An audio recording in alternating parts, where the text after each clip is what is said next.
ನಮಸ್ಕಾರ ಸ್ನೇಹಿತರೆ, welcome back to my channel. ಈ ಒಂದು ವಿಡಿಯೋದಲ್ಲಿ ಗೃಹಲಕ್ಷ್ಮಿ ಯೋಜನೆಯ ಫಲಾನುಭವಿಗಳಿಗೆ ಒಂದು ಮುಖ್ಯವಾದ ಮಾಹಿತಿ ಇದೆ. ಅದರ ಜೊತೆಯಲ್ಲಿ ರೇಷನ್ ಕಾರ್ಡ್ಗೆ ಸಂಬಂಧಪಟ್ಟ ಹಾಗೆ ಒಂದು ಇಂಪಾರ್ಟೆಂಟ್ ಇನ್ಫಾರ್ಮೇಶನ್ ಇದೆ. ಅದರ ಜೊತೆಯಲ್ಲಿ ಪೆನ್ಷನ್ ಹಣಕ್ಕೆ ಸಂಬಂಧಪಟ್ಟ ಹಾಗೆ ಯಾರ್ಯಾರು ಪಿಂಚಣಿ ಹಣವನ್ನ ಪ್ರತಿ ತಿಂಗಳು ಪಡ್ಕೊಂತಾ ಇದ್ದೀರಾ ಅದಕ್ಕೆ ಸಂಬಂಧಪಟ್ಟ ಹಾಗೂ ಸಹ ಒಂದು ಇಂಪಾರ್ಟೆಂಟ್ ಅಪ್ಡೇಟ್ ಇದೆ. ಈ ಮೂರು ವಿಷಯಗಳು ಗೊತ್ತಾಗಬೇಕು ಅಂದ್ರೆ ದಯವಿಟ್ಟು ವಿಡಿಯೋನ ವೀಕ್ಷಣೆ ಮಾಡಿ. ನೀವೇನಾದ್ರೂ ಹೊಸದಾಗಿ ನಮ್ಮ ಚಾನಲ್ ನೋಡ್ತೀರಾ ಅಂದ್ರೆ ಸಬ್ಸ್ಕ್ರೈಬ್ ಮಾಡ್ಕೊಳ್ಳಿ. ಹಾಗೆ ಎಲ್ಲರೂ ವಿಡಿಯೋಕ್ಕೊಂದು ಲೈಕ್ ಕೊಡುವ ಮೂಲಕ ಸಪೋರ್ಟ್ ಮಾಡಿ. ಓಕೆನಾ? ನಾನು ನಿನ್ನೆ ಒಂದು ವಿಡಿಯೋ ಮಾಡಿ ಅಥವಾ ನಿನ್ನೆ ಒಂದು ಲೈವ್ ಮಾಡಿ ಅಪ್ಡೇಟ್ ಕೊಟ್ಟಿದ್ದೆ.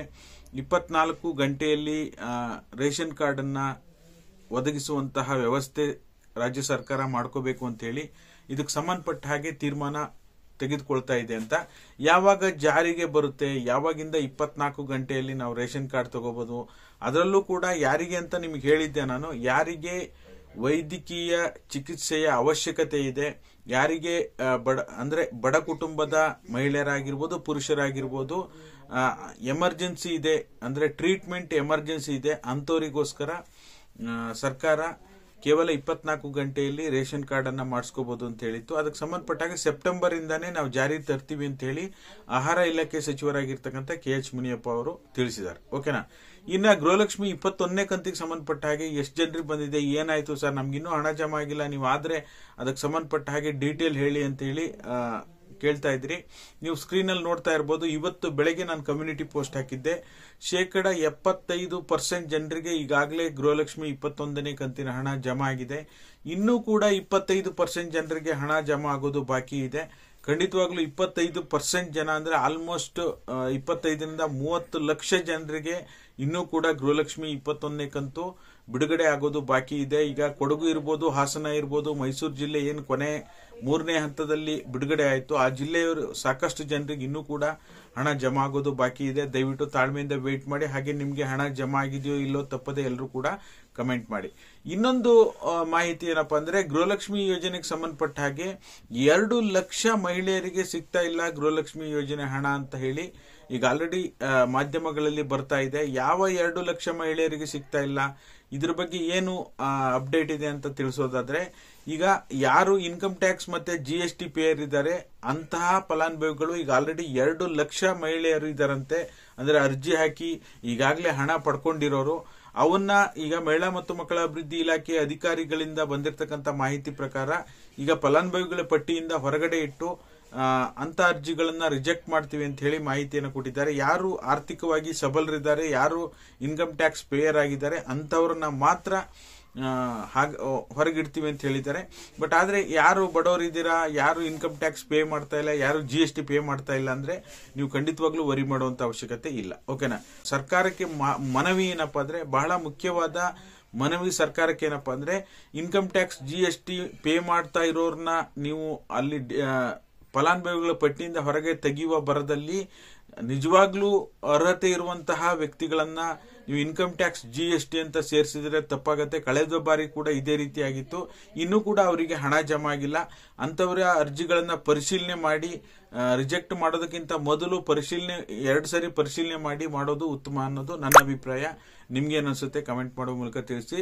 ಇನ್ನ ಯಾರ್ಯಾರು ಈಗ ಇನ್ನೊಂದು ಮುಖ್ಯವಾದ ಮಾಹಿತಿ ಏನಪ್ಪಾ ಅಂದ್ರೆ, ಈಗ ಆಲ್ರೆಡಿ ನಿಮಗೆ ಗೊತ್ತೇ ಇದೆ ಆನ್ಲೈನ್ ಬೆಟ್ಟಿಂಗ್ ಆಪ್ಸ್ ಗಳು. ಓಕೆನಾ?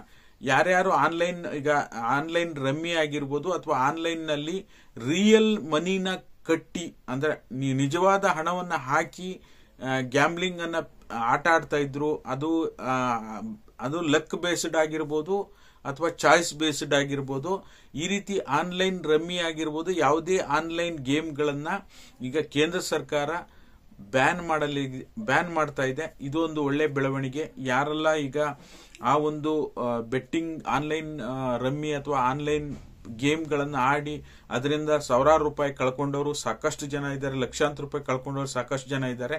ಈಗ ಸದ್ಯಕ್ಕೆ ಮುಂದೆ ಆ ರೀತಿ ಜನ ಕಳ್ಕೋಬಾರದು ಅನ್ನೋ ಒಂದು ಹಿತದೃಷ್ಟಿಯಿಂದ ಕೇಂದ್ರ ಸರ್ಕಾರ ಈ ನಿರ್ಧಾರ ತೆಗೆದುಕೊಂಡಿದೆ. ಡೆಫಿನೆಟ್ಲಿ ಇದು 100% ಒಳ್ಳೆ ಬೆಳವಣಿಗೆ ಅಂತ ಹೇಳ್ಬೋದು. ನಿಮ್ಗೆ ಏನನ್ಸುತ್ತೆ ಕಮೆಂಟ್ ಮಾಡೋ ಮೂಲಕ ತಿಳಿಸಿ. ಆಮೇಲೆ ಆಟ ಆಡಿದ್ರೂ ಸಹ ನಿಮ್ಗೆ ಏನಾದ್ರೂ ಅವಕಾಶ ಮಾಡಿಕೊಟ್ಟು ಆಟ ಆಡಿದ್ರೂ ಸಹ ದಂಡ ವಿಧಿಸಿ ಜೈಲು ಶಿಕ್ಷೆಯನ್ನು ಕೂಡ ವಿಧಿಸ್ತಾರೆ ಅಂತ ಹೇಳಿ ಈಗ ಆಲ್ರೆಡಿ ಆ ಮಸೂದೆಯನ್ನ ಅಪ್ರೂವ್ ಮಾಡಿ 2025ರಲ್ಲಿ ಆ ಬಿಲ್ ಅನ್ನ ಪಾಸ್ ಮಾಡಲಾಗಿದೆ. ಓಕೆನಾ? ಈಗ ನೆಕ್ಸ್ಟ್ ಪಿಂಚಣಿ ಯೋಜನೆಗೆ ಸಂಬಂಧಪಟ್ಟ ಹಾಗೆ ಸೋಷಿಯಲ್ ಮೀಡಿಯಾದಲ್ಲಿ 2,000 ಆಯ್ತು ಪಿಂಚಣಿ, 3,000 ಆಯ್ತು, ಇದ್ದಕ್ಕಿದ್ದ ಹಾಗೆ ಡಬಲ್ ಆಯ್ತು ಪೆನ್ಷನ್ ಹಣ, ಈ ರೀತಿಯಾಗಿ ಮಾಹಿತಿ ಬರ್ತಾ ಇದೆ. ಈಗ ಏನು ಅಧಿವೇಶನ ನಡೀತಾ ಇದೆ, ಅಧಿವೇಶನದಲ್ಲಿ ಪೆನ್ಷನ್ ಹಣ ಏರಿಕೆ ಬಗ್ಗೆ ಯಾವುದೇ ಚರ್ಚೆ ಆಗಿಲ್ಲ. ಅಂಗವಿಕಲರ ವೇತನ ಆಗಿರ್ಬೋದು, ಸಂಧ್ಯಾ ಸುರಕ್ಷಾ ವೇತನ ಆಗಿರ್ಬೋದು, ವೃದ್ಧಾಪ್ಯ ವೇತನ ಆಗಿರ್ಬೋದು, ಯಾವುದೇ ಯೋಜನೆಯ ಹಣವನ್ನ ಏರಿಕೆ ಮಾಡುವಂತಹ ಅಧಿಕೃತ ಮಾಹಿತಿ ಎಲ್ಲೂ ಕೂಡ ಬಂದಿಲ್ಲ. ಆ ರೀತಿ ಬಂದ್ರೆ ಖಂಡಿತವಾಗ್ಲೂ ನಿಮಗೆ ತಿಳಿಸುವಂತ ಕೆಲಸ ಡೆಫಿನೆಟ್ಲಿ ಮಾಡ್ತೀನಿ. ಸದ್ಯಕ್ಕೆ ಪಿಂಚಣಿ ಯೋಜನೆಯಲ್ಲೂ ಸಹ ಪರಿಷ್ಕರಣೆ ನಡೀತಾ ಇರೋದ್ರಿಂದ ಯಾರು ನಕಲಿ ದಾಖಲಾತಿಗಳನ್ನ ಕೊಟ್ಟು ಪಿಂಚಣಿ ಸೌಲಭ್ಯ ಪಡಿತಾ ಇದ್ದಾರೆ, ಯಾರು ಅರ್ಹತೆ ಇಲ್ಲದೆ ಇರೋರು ಪೆನ್ಷನ್ ಸೌಲಭ್ಯ ಪಡಿತಾ ಇದ್ದಾರೆ, ಅಂತವರನ್ನ ಪೆನ್ಷನ್ ಫಲಾನುಭವಿಗಳ ಪಟ್ಟಿಯಿಂದ ಹೊರಗಡೆ ಇಡ್ತಾ ಇದ್ದಾರೆ. ನಿಮಗೆ ಏನಾದ್ರೂ 4-5 ತಿಂಗಳಿಂದ ಪೆನ್ಷನ್ ಬಂದಿಲ್ಲ ಅಂದ್ರೆ ದಯವಿಟ್ಟು ನಿಮ್ಮ ಪೆನ್ಷನ್ ಸ್ಟೇಟಸ್ ಅನ್ನ ನೀವು ಚೆಕ್ ಮಾಡಿ. ಓಕೆನಾ? ಇದೇನೆ ರೇಷನ್ ಕಾರ್ಡ್ಗೆ ಸಂಬಂಧಪಟ್ಟ ಹೇಳಬೇಕು ಅಂದ್ರೆ ರೇಷನ್ ಕಾರ್ಡು ಕೂಡ ಈಗ ಕರ್ನಾಟಕದಲ್ಲಿ ರೇಷನ್ ಕಾರ್ಡ್ ಪರಿಷ್ಕರಣೆ ಮಾಡಬೇಕು ಅಂತ ಹೇಳಿ ಮುಂದಾಗಿದೆ ಆಹಾರ ಇಲಾಖೆ. ಇದಕ್ಕೆ ಸಂಬಂಧಪಟ್ಟ ಹಾಗೆ ಯಾರು ಅದರಲ್ಲೂ ಕೂಡ ಯಾರು ಇನ್ಕಮ್ ಟ್ಯಾಕ್ಸ್, GST ಪೇಯರು, ಯಾರು ಕಾರು ಸ್ವಂತ ಕಾರ್ ಯಾರ ಹತ್ರ ಇದೆ ಅಂತವ್ರನ್ನ ಮಾತ್ರ ಹುಡುಕ್ತಾ ಇದ್ದಾರೆ.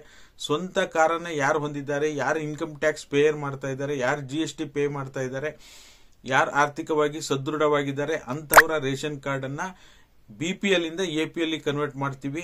ಇದನ್ನ ನಾವು ಕೂಡ ಈಗ ಸ್ಟಾರ್ಟ್ ಮಾಡ್ತಾ ಇದೀವಿ ಅಂತ ಹೇಳಿ ಆಹಾರ ಇಲಾಖೆ ಸಚಿವರು ಕೂಡ ಮಾಹಿತಿಯನ್ನ ಕೊಟ್ಟಿದ್ದಾರೆ. ಓಕೆನಾ? ನೀವೆಲ್ಲ 22ನೇ ಕಂತಿಗೋಸ್ಕರ ವೇಟ್ ಮಾಡ್ತಾ ಇದ್ದೀರಾ.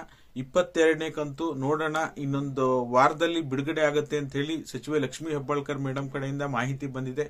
ಬಟ್ ಆದ್ರೆ ಬಿಡುಗಡೆ ಮಾಡ್ತೀವಿ ಅಂತ ಈಗ ಜುಲೈ ಎಂಡಲ್ಲೇ, ಜೂನ್ ತಿಂಗಳ ಹಣವನ್ನ ಜುಲೈ ಎಂಡಲ್ಲಿ ನಾವು ಬಿಡುಗಡೆ ಮಾಡ್ತೀವಿ ಅಂದಿದ್ರು. ಬಟ್ ಆದ್ರೆ ಅದು ಜೂನ್ ತಿಂಗಳ ಹಣ ಅಲ್ಲ, ಏಪ್ರಿಲ್ ತಿಂಗಳ ಹಣ. ಬಿಡುಗಡೆ ಆಗಿದ್ದು ಆಗಸ್ಟ್ ಅಲ್ಲಿ. ಓಕೆನಾ? ಅವ್ರು ಹೇಳಿದಾಗ, ಸರ್ಕಾರ ಅಪ್ಡೇಟ್ ಕೊಟ್ಟಾಗ ಕರೆಕ್ಟ್ ಸರಿಯಾದ ಸಮಯಕ್ಕೆ ಬಿಡುಗಡೆ ಆಗುತ್ತೆ ಅಂತ 100% ಹೇಳಕ್ಕಾಗಲ್ಲ. ಸರ್ಕಾರದಿಂದ ಹಣ ಬಿಡುಗಡೆ ಆಗುವ ಎಲ್ಲವೂ ಕೂಡ ಆಲ್ಮೋಸ್ಟ್ ಸ್ವಲ್ಪ ಡಿಲೇನೇ ಆಗ್ತಾ ಇರುತ್ತೆ. ಓಕೆನಾ? ಸ್ಕಾಲರ್ಶಿಪ್ ಹಣ ಆಗಿರ್ಬೋದು, ಈಗ ಪೆನ್ಷನ್ ಹಣನೂ ಕೂಡ ಸ್ವಲ್ಪ ಡಿಲೇ ಆಗ್ತಾ ಇದೆ. ಎಲ್ರಿಗೂ 100% ಜನರಿಗೆ ಜಮಾ ಆಗ್ತಾ ಇಲ್ಲ. ದಯವಿಟ್ಟು ಯಾರಿಗೆಲ್ಲ ಡೌಟ್ ಇದೆ, ನಿಮ್ 3-4 ತಿಂಗಳು ಪೆನ್ಷನ್ ಹಣ ಬಂದಿಲ್ಲ, ನೀವು ಅರ್ಹರಾಗಿದ್ದೀರಾ ಆದ್ರೂ ಕೂಡ ನಿಮ್ಗೆ ಪೆನ್ಷನ್ ಹಣ ಬಂದಿಲ್ಲ, ಜುಲೈವರೆಗೂ ಬಂದಿದೆ, ಆಗಸ್ಟ್ ತಿಂಗಳ ಹಣ ಬಂದಿಲ್ಲ ಅಂದ್ರೆ ಖಂಡಿತವಾಗ್ಲೂ ಆತಂಕ ಪಡುವಂತ ಅಗತ್ಯ ಇಲ್ಲ. ವೆಯ್ಟ್ ಮಾಡಿ. ಆಗಸ್ಟ್ ತಿಂಗಳ ಪೆನ್ಷನ್ ಹಣ ಇನ್ನೂ ಕೂಡ ಜಮಾ ಆಗ್ತಾ ಇದೆ. ನಿಮ್ಗೆ ಆಗಸ್ಟ್ ತಿಂಗಳ ಪೆನ್ಷನ್ ಹಣ ಬಂದಿದೆಯೋ ಇಲ್ಲೋ ತಪ್ಪದೆ ಎಲ್ಲರೂ ಕೂಡ ಕಮೆಂಟ್ ಮಾಡುವ ಮೂಲಕ ತಿಳಿಸಿ ಅಂತ ಹೇಳಲಿಕ್ಕೆ ಇಷ್ಟಪಡ್ತಾ ಇದ್ದೇನೆ. ಎಲ್ಲ ವಿಷಯಗಳ ಬಗ್ಗೆ ಮಾಹಿತಿ ಕೊಟ್ಟಿರೋದು ನಿಮ್ಗೆ ಇಷ್ಟ ಆಗಿದ್ರೆ ದಯವಿಟ್ಟು ಲೈಕ್ ಮಾಡಿ, ಶೇರ್ ಮಾಡಿ, ಸಬ್ಸ್ಕ್ರೈಬ್ ಮಾಡಿ. ಹಾಗಾಗಿ ಕೇಂದ್ರ ಸರ್ಕಾರದಿಂದ ಇನ್ನು ಭಾರಿ ಇಂಪಾರ್ಟೆಂಟ್ ಆಗಿರುವಂತದ್ದು ಏನಪ್ಪಾ ಅಂದ್ರೆ, ಆನ್ಲೈನ್ ಯಾವುದೇ ನಿಜವಾದ ಹಣವನ್ನ ಹಾಕಿ ಕಳೆದುಕೊಳ್ಳುವಂತಹ ಆಪ್ಗಳನ್ನ ಆಡೋ ಹಾಗಿಲ್ಲ, ಆಡಿಸೋ ಹಾಗಿಲ್ಲ. ಈ ರೀತಿ ಒಂದು ಹೊಸ ರೂಲ್ಸ್ ಅನ್ನ ತಂದಿದ್ದಾರೆ. ಇದು ಒಳ್ಳೆ ಬೆಳವಣಿಗೆ, ಖುಷಿ ವಿಚಾರ ಅಂತ ಹೇಳ್ಬೋದು. ಇನ್ನು ಮುಂದಿನ ದಿನಗಳಲ್ಲಿ ಎಷ್ಟೋ ಯುವಕರು ಇದರಿಂದ ಹಣ ಕಳ್ಕೊಳ್ಳೋದು ತಪ್ಪೋಗಿದೆ ಅಂತ ಹೇಳ್ಬೋದು. ಹಾಗಾಗಿ ಇದಾಗಿತ್ತು ಈ ಕ್ಷಣದ ಮಾಹಿತಿ. ವಿಡಿಯೋ ನೋಡಿರುವಂತ ನಿಮ್ಮೆಲ್ಲರಿಗೂ ಕೂಡ ತುಂಬ ಹೃದಯದ ಧನ್ಯವಾದಗಳು. ಇದೇ ರೀತಿ ಸಾಕಷ್ಟು ಮಾಹಿತಿಗಾಗಿ, ನಿಖರವಾದ ಮಾಹಿತಿಗಾಗಿ ನಮ್ಮ ಚಾನಲ್ ಸಬ್ಸ್ಕ್ರೈಬ್ ಮಾಡ್ಕೊಳ್ಳಿ. ಹಾಗೆ ಎಲ್ಲರೂ ವಿಡಿಯೋಕ್ಕೆ ಲೈಕ್ ಮಾಡುವ ಮೂಲಕ ಸಪೋರ್ಟ್ ಮಾಡಿ. Thank you all. Thank you so much for watching.